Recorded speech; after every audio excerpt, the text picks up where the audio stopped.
Thank you for staying with us. President Bola Ahmed Tinubu has said that his administration is working towards the introduction of a policy that will grant full autonomy to universities. This was revealed by the Minister of Niger Delta Affairs, Engineer Abubakar Momo, who represented the President at the 48th convocation of the University of Benin, Uniben Autonomy. Well, autonomy in Nigeria universities, in simple terms, means that each university will be given the opportunity to exercise its right to select or admit its own students, decide what to teach, and determine its areas of research. This decision is in line with the government's conviction that university autonomy provides a platform for institutions to develop at their own pace. But joining us in the studio to discuss this development is the immediate past chairman, ASU UNILAG chapter, Dele Ashiru. Good morning. Thank you for joining us. Good morning. Thank you for the invitation. Right. As we speak with the situation of educational system, universities, and the state of universities in the country, is this what we need? Well, yes, universities need autonomy. As a human capacity development institution. And in principle, Nigerian universities already have autonomy in name. In name? Mm. The Universities Miscellaneous Provisions Amendment Act granted autonomy to universities. Right. But on daily basis, the autonomy, the so-called autonomy of universities is being violently challenged by government agencies, by, those who ordinarily should not have business with the universities. But because of the kind of system that we have, take for example, a deputy director or less officer in the Ministry of Education can, by a text message, summon a vice chancellor to Abuja.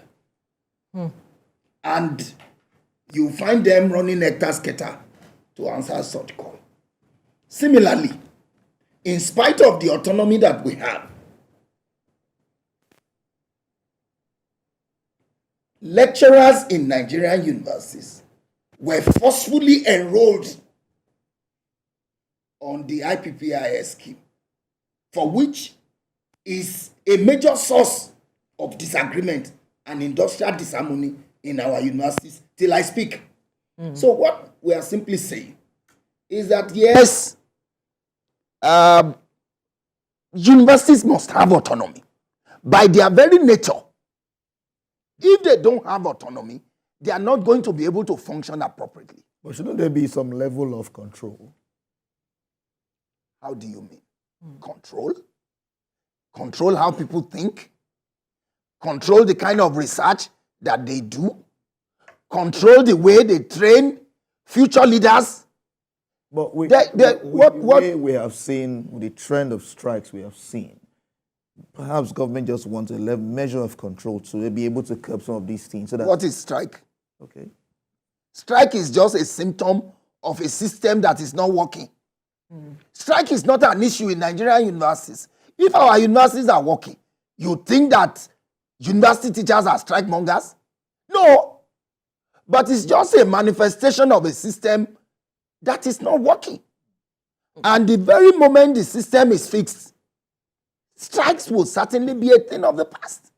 So perhaps we need to contextualize autonomy in our Nigerian space, because you said that the universities have autonomy. It's just that we are seeing some form of interference yes. here and there. Yeah. So talk to us in the Nigerian context, or in the reality of things, what autonomy should be, such that we can move us forward and perhaps key into the dream of this current administration. Let me even use the provisions of the law to answer that question. Okay.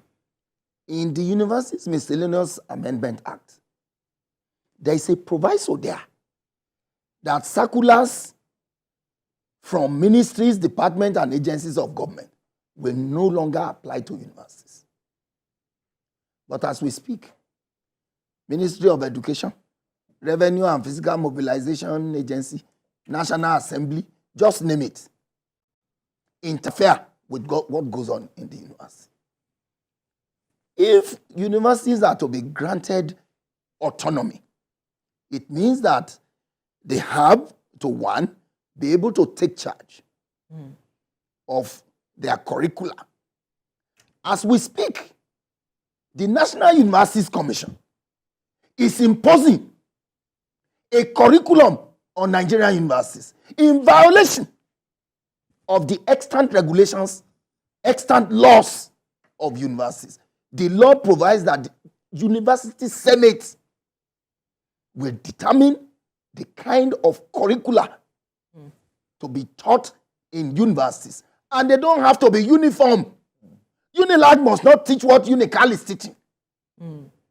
UNICAL must not teach what Zamfara Federal University Guzo is teaching.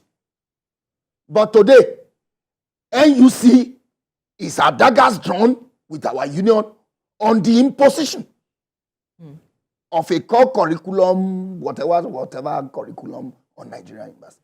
Where in the world is a curriculum imposed on universities? So, if government is serious about autonomy, the regulations are there. That's one. But number two, Nigerians must be careful. How so? Because if I understand the body language of this administration, the autonomy they are talking about is not what we are discussing here.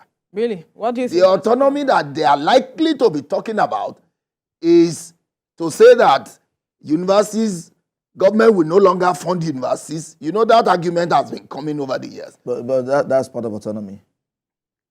It's INEC, not autonomous. Who is funding INEC?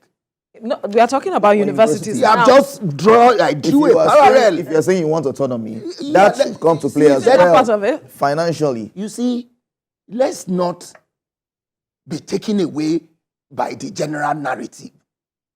Let us present the facts as they are. There's no university in the world that does not get funding from government. In one form or the other. None. And more so in Nigeria. Look, what the American government needs a university for is not the same thing the Nigerian government needs a university for. Is it the level of advancement in technology, etc.? So, and Nigeria must understand its own national interest. It is in Nigeria's national interest to fund universities in such a way that after a long while, the universities itself becomes self-financing. So even if you grant autonomy to universities, you can't hands off. It's not done. Government must commit to funding education because ultimately a literate society serves the society better. So government Which is should already doing, but I'm wondering where you are feeling that, or why you are thinking the government wants to hands off funding universities. If you look at the policies of this government from inception, the government seems to be in a hurry to please some powers that be. These are assumptions. Well, assumptions are valid. How so? Because you need to have your facts. The facts are that these statements you are making. I will give you the facts. Right. On the day of inauguration, the president announced to Nigerians and to the world that subsidy is gone. Right. Shortly after that, by some kind of speed, the Students' Loan Act, access to higher education, something, quickly signed. Before you know it, To take off in January, right? before you know, if you can take loan to go to school, so why should I pay for you? But you see, the danger in all of this is that education is too important to make individualistic. Say, if you need education, go and buy it. No. Government has not stated that categorically. That's what I'm trying to say. You see, as a scholar, right, you use the premise that you have to come to a conclusion, to make a prediction. Okay. So I'm only warning.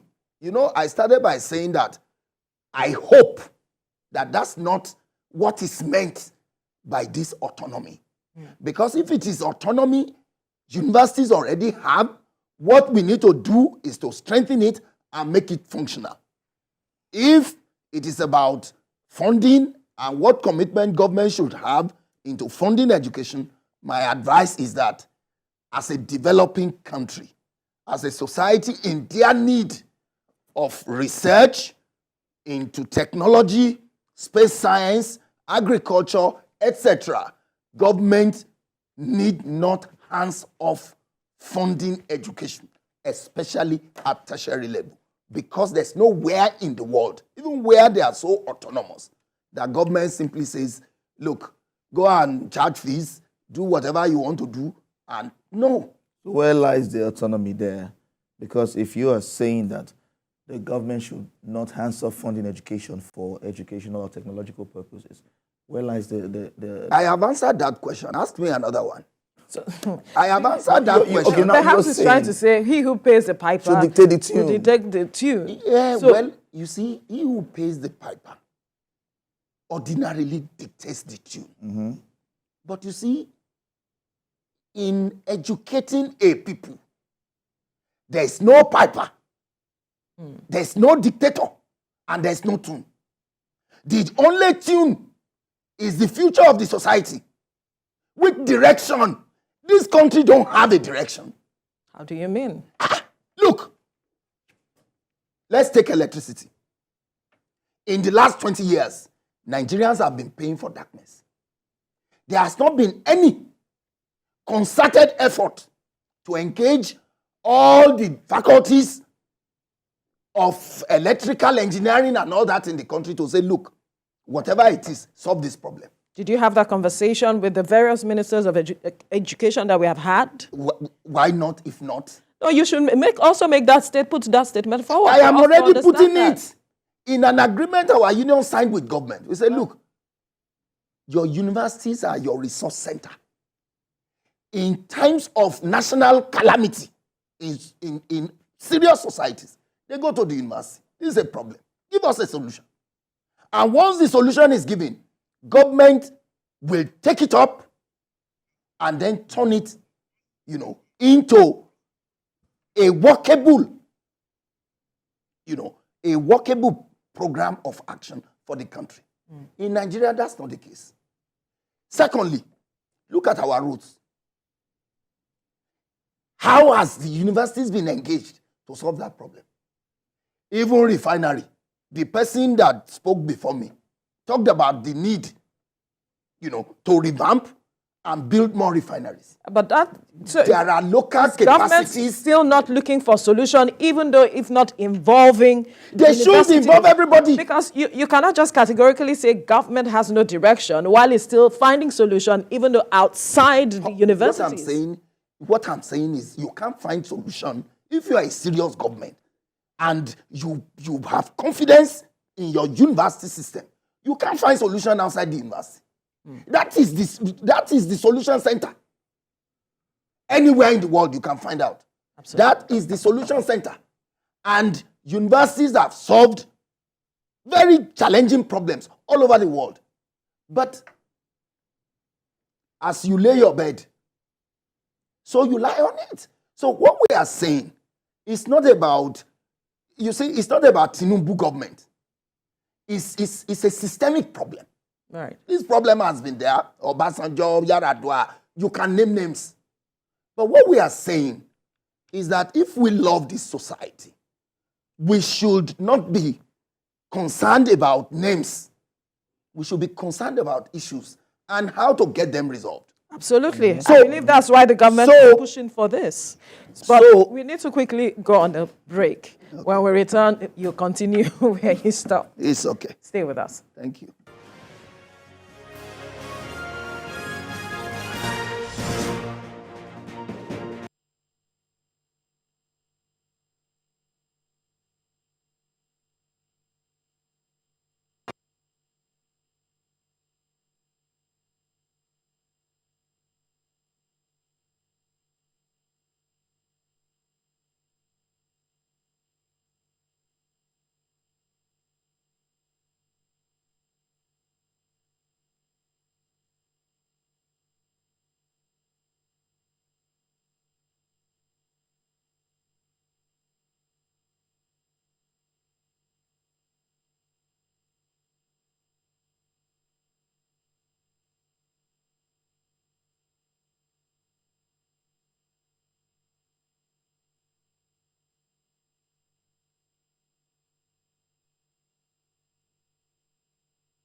All right, thank you for staying with us. Before we went on the break, we're looking at the president saying that universities have to be granted some autonomy. And we still have our guest, immediate past chairman, ASU UNILAG chapter, Dele Ashiru, speaking with us on how government can improve on university autonomy in the country. Right, before we went on the break, you were talking about what the government can do to strengthen university autonomy. You had a line of thought going on there, and I want you to quickly perhaps wrap that up. Well, just to say that universities are to support development in society, and they need to be engaged from time to time. In Nigeria, that is not being, consciously done. So I'm suggesting that as part of the newfound, engagement with universities and the thought about developing it, I'm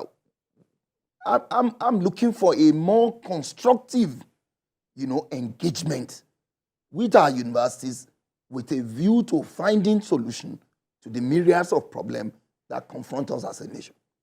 Right.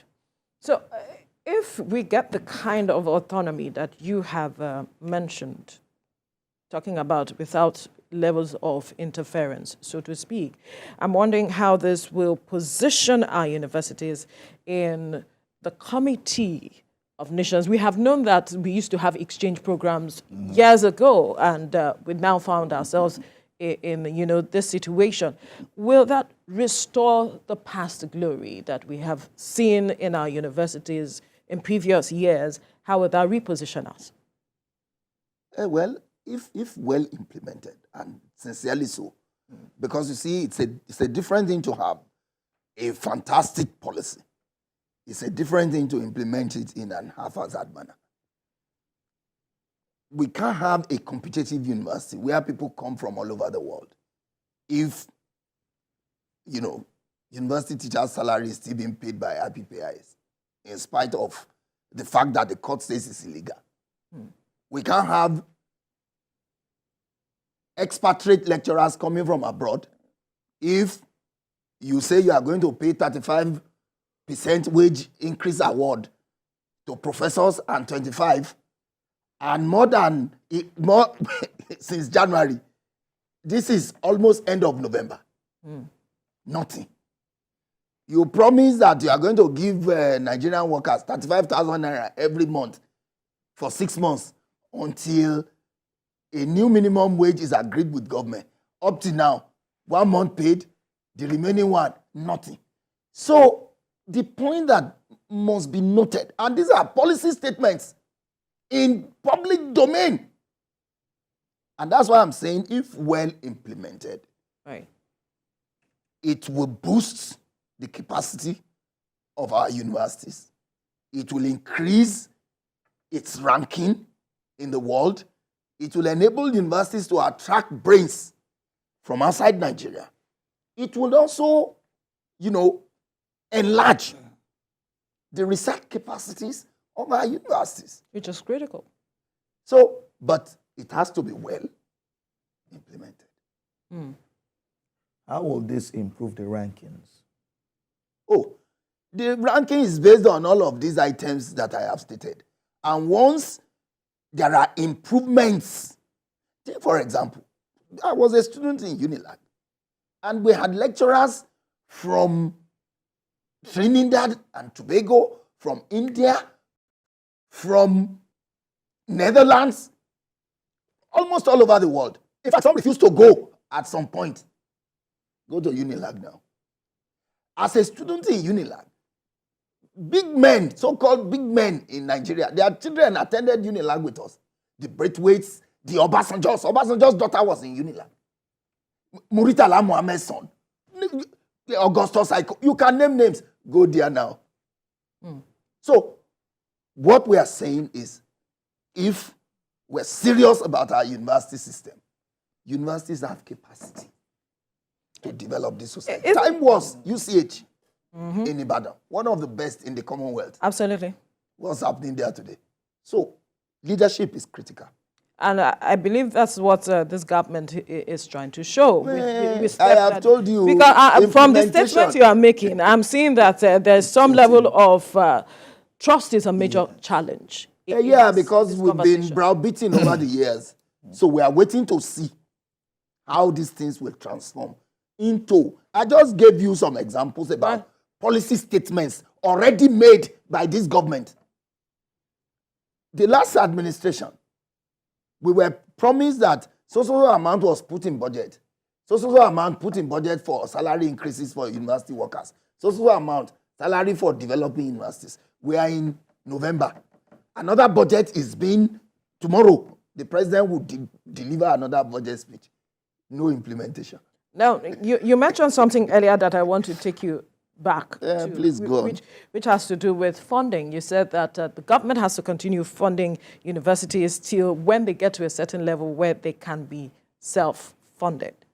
So talk to us for how long government can do this if it begins this policy of autonomy for universities and it takes it through. How long should the government fund universities before it hands off? Yeah, I told you, government cannot totally hands off. So for how long should it continue funding? Let me tell you the funding model for a university. The first will be federal grants, maybe in terms of research or in terms of national research fund for which universities will benefit and all that. And it will be targeted. It's not that you just give universities money and go to sleep. No. If it is electricity you want to resolve, this research funding targeted, and researches will be ongoing. Look at how researches are ongoing now on nanotechnology, artificial intelligence, all that. So you seed grants to the universities and tie it to something. So it's not loose funding. Just haphazard, you sleep, we wake up, say, okay, let me give them this. No. It has to be tied to something and also measurable. How well? Then there's what we call endowments. Rich men in Nigeria don't bother about the university. Today there's going to be a lecture in our university. Mike Adenuga Jr. endowed a chair for research in entrepreneurial development. And today, the world will be told how well that fund has been utilized for that mandate. So we have endowments. Then you have fees from, students and all that. You have alumni association coming in to help. And then all kinds of donation from, well-meaning Nigerians or people in the society. So when you pull all of this together, and the money we are talking about for funding university is not tea party. The budget of Harvard University is almost times 2 the budget of Nigeria, if not 3. So you can imagine the kind of thing that we are talking about. You can't get there in one day. Absolutely. So when government, inject funds into the university, the laboratories are functional, the libraries are good, universities can then sell ideas, innovation. There are so many innovations lying down in our universities. Nobody to pick them up. During COVID in Unilag, we manufactured a ventilator. It is still there. In Unilag, there's an electric vehicle there that we are using to do campus shuttle. It's there. So many things in so many universities. So those things must be developed. They must be sold.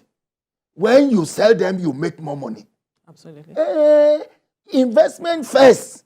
And then when it blossoms, when you patent a product, you'll be getting money from there till eternity. Researchers in Nigeria would take their innovation to London, America, to go and patent it there. All right. Because here, it pales to nothing. So we have to be serious with ourselves and with our universities. All right, that's a fine place to leave this conversation. Now, we must thank you, Dele Ashiru, immediate past chairman, ASU Unilag chapter, for your time on the program. I believe those at the helm of affairs must have heard you loud and clear to know what steps to take to ensure that what government is saying with regards to university autonomy pulls through at the end of the day. Thank you for this opportunity. It's my pleasure to be here always. Thank you. Thank you.